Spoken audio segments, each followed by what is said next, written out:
और अब insurance sector से सरकार ने बीमा ओम्बुड्समैन के नए नियम का ड्राफ्ट जारी कर दिया है। और इस नए ड्राफ्ट में क्या कुछ खास प्रावधान है और बीमा सेक्टर के लिए कितना अहम होगा, ये बताने के लिए हमारे साथ जुड़ेंगे हमारे सहयोगी अनुराग शाह। अनुराग, बताएं विस्तार से। सरकार के द्वारा ओम्बड्समैन सिस्टम में बदलाव के लिए नए नियम जारी किए गए हैं।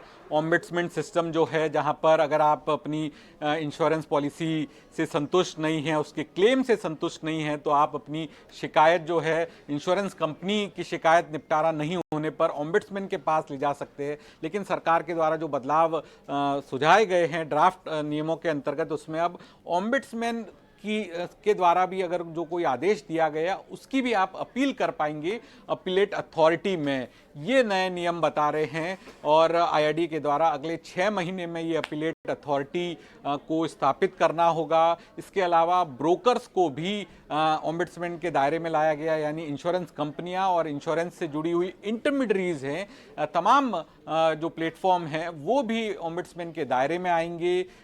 ये भी नए नियमों में बताया गया है और जो पूरी प्रक्रिया होगी वो ऑनलाइन करनी होगी ओम्बड्समैन से जुड़ी हुई, जिसमें आधार ऑथेंटिकेशन से लेके डॉक्यूमेंट सबमिशन से लेके तमाम जो प्रक्रिया है वो ऑनलाइन की जाएगी। और इसका भी आईआरडीए एक कमिटी बनाई जाएगी जो अपीलेट अथॉरिटी और ओम्बड्समैन की परफॉर्मेंस को भी रिव्यू करेगी, क्योंकि वक्त वक्त पर ऐसी शिकायतें आ रही थी कि ओम्बड्समैन के द्वारा जो आदेश दिए जा रहे हैं वो पॉलिसी होल्डर्स को फ़ायदा नहीं दे रहे हैं। तो अब सरकार के द्वारा नियमों में बदलाव किया गया है, जिसमें ओम्बड्समैन के जो भी आदेश होंगे वो भी उसको भी चुनौती दी जा सकेगी अपीलेट अथॉरिटी में। और पहले दिन ही जो शिकायत मिलेगी ओम्बड्समैन को वो रजिस्टर करनी होगी। ये तमाम जो नए नियम बनाए गए हैं उसमें कहा गया है। और अगले 45 दिन में अगर कोई सुझाव और शिकायत नहीं होती है तो ये जो फाइनल नियम है वो लागू हो जाएंगे।